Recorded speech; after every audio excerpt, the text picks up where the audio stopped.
या का नाबुदो वैया का नस्ताइन अस्सलाम वालेकुम व्यूअर्स। आई होप आप सब ठीक होंगे और खैरियत से होंगे। आज की ये वीडियो काफ़ी इंपॉर्टेंट है आप सबके लिए जो कि न्यू हैं, जो कि बिगनर्स हैं और जो कि एडवांस लेवल के हैं। तो बेसिकली इस वीडियो के अंदर मैं आप डिस्कस करूंगा कि हमारा रोड मैप क्या है, कि आप इस चैनल से क्या सीखेंगे। तो उसको प्रैक्टिकल शेप में देने के लिए एक्चुअली इसने मेरा बहुत टाइम कंज्यूम किया है, बट ये बहुत इंपॉर्टेंट था ताकि आपको विजन पता हो, आपको आइडिया हो कि कैसे कैसे हम आगे जाएंगे, तो हमें क्या फ़ायदा होगा, किस तरीके से ये लर्निंग हमारी बेहतर होगी।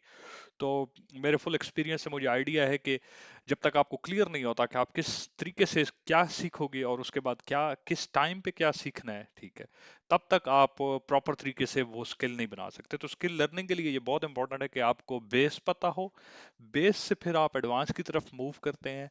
तो तब जिस वक्त एडवांस में कोई भी कॉन्सेप्ट आता है तो आपके लिए फिर प्रॉब्लम नहीं होता, अगर वो कॉम्प्लेक्स सोल्यूशन भी क्यों ना हो, ठीक है। तो नंबर वन से मैं स्टार्ट करता हूँ कि हमारा इंट्रोडक्शन होगा। इंट्रोडक्शन में हम प्रोग्रामिंग की लैंग्वेजेस के बारे में डिस्कस करेंगे, क्योंकि बहुत सारे व्यूअर्स का माइंड में ये होगा कि मैं क्यों सीखूं सी प्लस प्लस, मैं पाइथन क्यों ना सीख लूं, मैं क्या सीख लूं। तो बेसिकली जो प्रोग्रामिंग लैंग्वेजेस हैं उनके प्लस माइनस, उसका क्या फायदा है, उसका क्या नुकसान है, और क्या सीखने से क्या आ जाएगा, कि सी प्लस प्लस सीखेंगे तो क्या पाइथन आ सकती है। तो इस तरह के कुछ क्वेश्चंस जो है वो मैं आपको प्रोग्रामिंग लैंग्वेजेस के बाद वहां पे डिस्कस करूंगा कि क्या चीज़ का क्या फायदा और क्या नुकसान है। तो आपको एक बहुत ग्रिप आ जाएगी प्रोग्रामिंग लैंग्वेज की अंडरस्टैंडिंग के ऊपर। फिर हम एक हेलो वर्ड प्रोग्राम, जो कि कभी भी प्रोग्रामिंग के अंदर हेलो वर्ड मतलब सिंपल एक हेलो वर्ड प्रिंट होके आएगा आपके पास, वो सी प्लस प्लस लिखेंगे, लेकिन ये एक बहुत डिटेल्ड होगा, जो कि बिगिनर्स के लिए शायद इस लिहाज से इंपॉर्टेंट होगा, जो कि स्टूडेंट स्पेसिफिकली के मैट्रिक्स से होके आए हैं, जिनको लर्निंग का शौक है कि वो अपनी स्टडी के साथ साथ अपनी स्किल बनाना चाहते हैं। तो उनके लिए ये एक बहुत बेसिक चीज होगी, बट इस बहुत इंफॉर्मेटिव होगी। इसके अंदर सब कुछ अवेलेबल होगा कि क्या इस हेलो वर्ल्ड प्रोग्राम के अंदर स्टार्ट कहाँ से है, ताकि उनको अंडरस्टैंड हो। देन ऑपरेटिंग सिस्टम के बारे में हम डिस्कस करेंगे। ऑपरेटिंग सिस्टम में हमारे पास विंडोज का ऑपरेटिंग सिस्टम है, लिनक्स का है, एप्पल के लिए आईओएस है, और इसी तरीके से एंड्रॉयड है।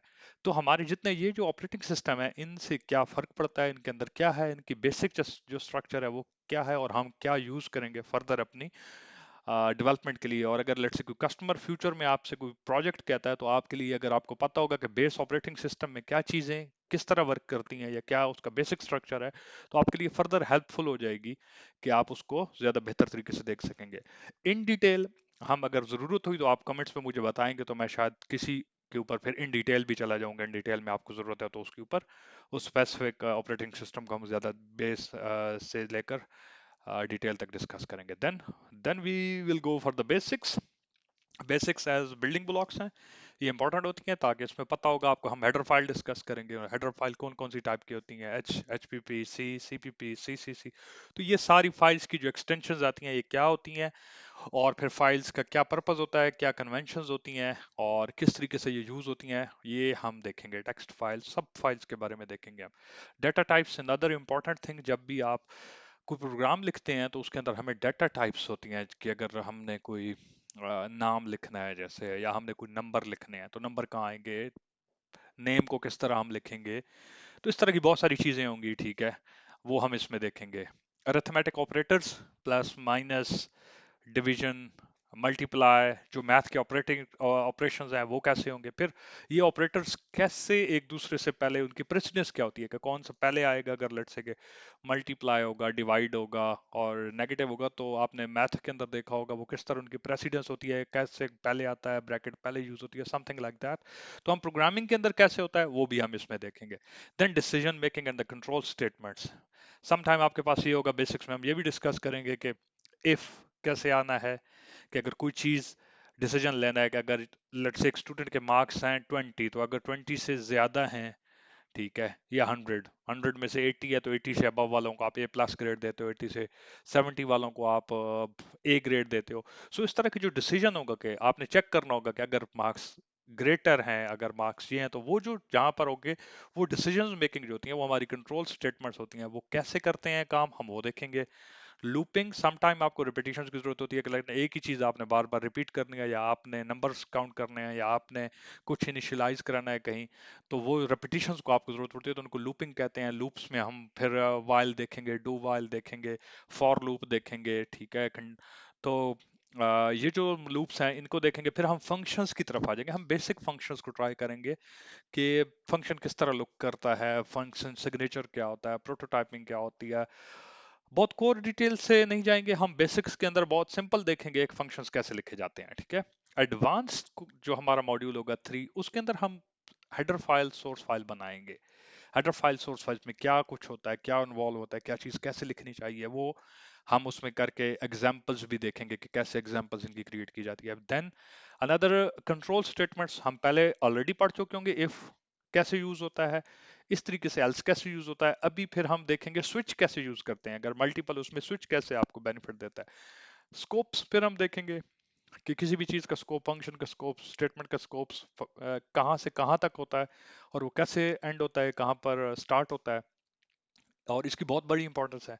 देन स्पीड के लिहाज से इनलाइन फंक्शंस होते हैं, वो क्या होते हैं हम डिस्कस करेंगे। रेफरेंसेस क्या होते हैं, रेफरेंसेस को हम देखेंगे। उसके बाद एल्गोरिदम डेवलपमेंट एडवांस में होगा कि जब एक प्रोजेक्ट छोटा सा होता है तो आपके लिए शायद उसको डेवलप करने की जरूरत नहीं होती, बट अगर लेट्स से कोई कम्प्लेक्स प्रोजेक्ट आ गया है आपके पास, आपका क्लाइंट या कोई भी बहुत बड़ा प्रोजेक्ट आपको देता है, तो आपको प्रोजेक्ट को लेके जाने के लिए एक एल्गोरिदम बनाना पड़ता है, और वो एल्गोरिदम कैसे डेवलप होता है हम उसकी डिटेल डिस्कस करेंगे, ताकि आपकी ग्रिप बनती जाएगी। फंक्शन ओवरलोडिंग्स हम देखेंगे कि एक फंक्शन मल्टीपल टाइप के काम कैसे कर सकता है। टेम्पलेट्स हम देखेंगे, टेम्पलेट्स बहुत पावरफुल टूल है जो कि यूज होता है एप्लीकेशंस के अंदर, और वो कैसे यूज की सकते हैं, उनके प्लस कहाँ पर है, उसके फायदा क्या होगा, नुकसान क्या हो सकता है जहाँ आपको। फिर एरेज, वेक्टर्स मल्टीपल डाटा के लिए यूज होते हैं। फिर पॉइंटर्स इंपॉर्टेंट कॉन्सेप्ट है, बहुत ज्यादा इंपॉर्टेंट कॉन्सेप्ट है आपके साथ जब भी कोई भी इंटरव्यूज होंगे। इंटरव्यूज के अंदर ये सारी जितनी चीजें मैंने डिफाइन की हैं, बेसिकली मैंने बहुत सारे लोगों से इंटरव्यूज किए हुए हैं, मुझे पता है कहाँ कहाँ प्रॉब्लम्स आते थे लोगों को, और एक अच्छे प्रोग्रामर की क्या निशानी होती है, तो वो सारे मैंने कोशिश की है कि ताकि इसके अंदर मैं डिफाइन कर सकूं। तो पॉइंटर्स के बारे में हम पढ़ेंगे, उनके बाद देखेंगे क्या फायदा होगा। Classes another very very very important thing of C plus plus specifically, कि क्लासेस हैं, तो क्लासेस को हम देखेंगे। ऊप ऑब्जेक्ट ओरिएंटेड प्रोग्रामिंग क्या होती है, क्लासेस से क्या उसका रिलेशन है, और क्लासेस की फिर बहुत डिटेल होगी। क्लासेस आप ये समझें कि हमारी जितनी भी क्यूट के अंदर भी हम देखेंगे, सी प्लस प्लस के अंदर देखेंगे, हमारे जितने प्रोजेक्ट्स होंगे हर जगह क्लासेस यूज हो रही होंगी।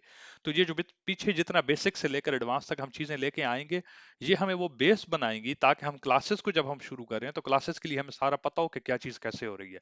अगर हम डायरेक्ट क्लासेस से शुरू करेंगे तो बैक पे चीजें मिस हो जाएंगी, और फिर वो अंडरस्टैंडिंग आपको नहीं बन पाएगी, और फिर आप बोर होने लग जाएंगे। तो इसलिए वो सारी चीजों को देखना और समझना बहुत इंपॉर्टेंट है। ऑपरेटर ओवरलोडिंग क्लासेस के अंदर कैसे होती है, इन जनरल कैसे होती है, इनहेरिटेंस है, स्ट्रीम ऑपरेशंस हैं, या फाइल के अंदर डाटा सेव करना है, फाइल से डाटा रिट्रीव करना है, फाइलिंग कैसे काम करती है, और लैंग्वेज के अंदर वो हम देखेंगे। देन प्रो लेवल आ जाएगा हमारे पास। प्रो लेवल में हमारे पास ये आएगा कि अब जब आपको ये सारा कुछ आ गया है, तो प्रोग्राम में एक्सेप्शन हैंडलिंग कैसे की जाती है, प्रॉब्लम प्रोग्राम में एरर ना आए पहले तो, बट इन केस अगर एरर आ जाता है तो उस एरर को कैसे डील करेंगे। देन डिबगिंग टेक्निक्स, वो बहुत इंपॉर्टेंट कॉन्सेप्ट है। डिबगिंग मोस्टली कंपनीज पे जॉब इस उस पे भी आ जाती है कि आपको सिर्फ एक बग फिक्सिंग के लिए, इसमें स्टूडेंट्स भी बहुत सारे इन्वॉल्व होते हैं, बग फिक्सिंग के लिए आपको रख लिया जाता है। और वो बग फिक्सिंग क्या है, उसके लिए डिबगिंग की टेक्निक्स क्या होती हैं, या आपका प्रोग्राम कहीं पर फेल हो रहा है, आपको पता नहीं चल रहा, program multiple thousands of lines है, कहाँ पर कैसे रुकना है, तो डिबग कैसे करना है, उसके लिए क्या टेक्निक्स यूज होती हैं, क्या टूल्स यूज होते हैं, वो हम इसमें देखेंगे। मल्टी थ्रेडेड समटाइम ऐसा होता है कि आपकी जब GUI एप्लीकेशन, जो कि हमारा अल्टीमेट होगा कि हमारा फ्रंट के ऊपर फ्रंट एंड होगा, लेट्स से आप टच करते हैं कोई चीज या बटन प्रेस करते हैं, तो और बैक पे, तो ये ना हो कि आपके पीछे थ्रेडिंग, पीछे आपका काम प्रोसेस शुरू होता है, तो प्रोसेस को ऑप्टिमाइज करने के लिए हम थ्रेडिंग यूज करते हैं। तो मल्टी थ्रेडेड एप्लीकेशन किस तरह की होती है, उसके अंदर क्या प्रॉब्लम्स होते हैं, उसको किस तरीके से हैंडल किया जाता है, हम वो देखेंगे। फिर देन प्रो के लिए बेस्ट प्रैक्टिसेस, जो कि कम्युनिटी या जो प्रोग्रामर जो कि एक्सपीरियंस से हमने लर्न की हैं, कि कैसे बेस्ट प्रैक्टिसेस हैं जो कि स्टैंडर्ड के मुताबिक हम यूज करते हैं, तो उससे हमारा कोड कैसे इंप्रूव होता है। और अगर कोई आपका कोड देखता है तो वो भी कहेगा कि बहुत अच्छा कोड लिखा हुआ है, और जब आपका कोड जी रन कर रहा होगा तो उस वक्त भी वो बहुत अच्छी आपकी परफॉर्मेंस दे रहा होगा। देन डिजाइन पैटर्न्स हैं। डिजाइन पैटर्न्स में हमारे पास डिजाइन पैटर्न्स होते हैं, जैसे फैक्ट्री पैटर्न्स हैं, और इसके अलावा आपके पास डिफरेंट किस्म के और डिजाइन पैटर्न्स होंगे, मेमोरी से रिलेटेड हैं, ठीक है, एफिशिएंसी से रिलेटेड हैं, तो वो क्या यूज होते हैं, कैसे यूज होते हैं, हम उनको देखेंगे। देन फिफ्थ मॉड्यूल में हम सीपीपी, तो अब यहाँ तक जो हम देख रहे होंगे वो बेसिकली बेस होगी एक सीपीपी की। सी प्लस प्लस अगर कोई क्वेश्चन करता है, आप जॉब्स में देखेंगे मोस्टली आपको जॉब्स जो आती हैं वो सीपीपी से रिलेटेड आती हैं, सी प्लस प्लस, सी या सी प्लस प्लस मांगी जाती है। तो वो जो सीपीपी होती है, वो अगर आपने वहां तक सीख ली, तो सीपीपी क्यूट बेसिकली उस सीपीपी के ऊपर एक और रैपर है। मतलब आप वो सारा कुछ जो सीपीपी के अंदर था मोस्टली आप क्यूट के अंदर यूज कर सकते हैं, और क्यूट उसके ऊपर थोड़ा सा कुछ और बेहतर दे देता है, जिसमें हम क्यूएमएल होगा जो फ्रंट एंड लिखने के लिए यूज होगा। हम विजिट्स को शायद देखें, विजिट्स पुरानी एक टेक्निक है जो कि अक्सर यूज होती है डेस्कटॉप की एप्लीकेशन के लिए। सम 90s में उसकी बहुत ज्यादा फेमस था, बट अब जैसे टच डिवाइसेस और अब क्यूएमएल के दौर में ये चीजें ज्यादा वो डेप्रिकेट कर गई हैं, तो क्यूएमएल ज्यादा यूज होता है। तो हम फ्रंट एंड में क्यूएमएल को देखेंगे, और बैक एंड के अंदर क्यूट इटसेल्फ देखेंगे, क्यूट के अंदर कौन कौन सी क्लासेस आ गई हैं, कौन कौन से रैपर्स हैं, कैसे सी प्लस प्लस को यूज किया जा सकता है, और कैसे आप फिर क्यूट के इंटरनल फंक्शंस कैसे लिख सकते हैं, सिग्नल एंड स्लॉट कैसे वर्क करते हैं। सो अ लॉट ऑफ थिंग्स जो कि क्यूट के अंदर हमने देखना है वो फिर हम देखेंगे। मैं इसको थोड़ा और भी पॉपुलेट करूंगा सेक्शन 5 को, किसके अंदर हम और क्या यूज करेंगे, और जब ये पॉपुलेट हो जाएगा तो फिर हम क्यूट क्यूएमएल की एप्लीकेशंस बेसिकली लिखने स्टार्ट कर देंगे। और आई होप कि यहाँ तक जब आप पहुंचेंगे तो आप सेल्फ एक कोई भी आइडिया लेके आप एप्लीकेशन लिख सकेंगे। और जहाँ पर प्रॉब्लम होगा तो मैं कुछ एग्जांपल यहाँ पर एप्लीकेशन आपके साथ डेवलप कराऊंगा, और उससे फिर आपको एक बहुत प्रैक्टिस आ जाएगी। एंड फाइनली सिक्स, काफी लोगों के लिए ये फिर बहुत इंपॉर्टेंट चीज ये होगी कि अब जब हमने ये सारा सीख लिया है, तो हम अब फ्रीलांसिंग अपनी स्किल को सेल करेंगे। तो हम सेल कैसे करेंगे उसके लिए मैं आपको सेक्शन लास्ट में बताऊंगा।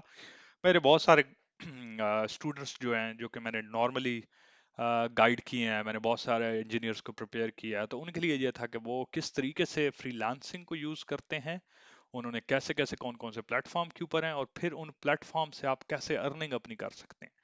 तो प्रोजेक्ट्स प्लेटफॉर्म हम डिस्कस करेंगे, सक्सेसफुल प्रोजेक्ट सक्सेस करेंगे, देखेंगे कि कैसे प्रोजेक्ट को सक्सेसफुल बनाया जाता है। देन अर्निंग्स के बारे में देखेंगे, अर्निंग कैसे आती है, कैसे उसको कैश ओवर किया जाता है, और फिर आप अपने अपने आप को सपोर्ट कैसे कर सकते हैं।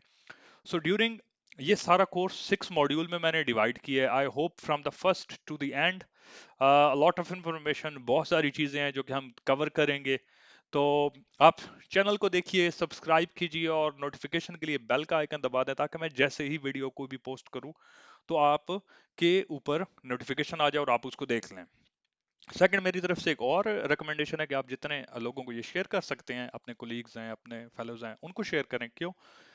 कि जितना स्ट्रक्चर बड़ा होता जाएगा, जितनी बड़ी क्लास होगी, जितने लोग इससे बेनिफिट हासिल करेंगे, मेरा पर्पस भी बेसिकली उनको ग्रो करना है, जो कि जिनके पास इनकम के सोर्सेज नहीं है, या जो इसमें एंथुजियास्ट हैं, जो कि सीखना चाहते हैं, फिर वो हैं जो कि इंजीनियर्स हैं लेकिन उनके पास बहुत ज़्यादा स्टैंडर्ड की कोडिंग उनको नहीं आती। तो स्टैंडर्ड की कोडिंग सीखने के लिए, उनको फ्रीलांसिंग सीखने के लिए ये सारी स्किल रिक्वायर्ड है।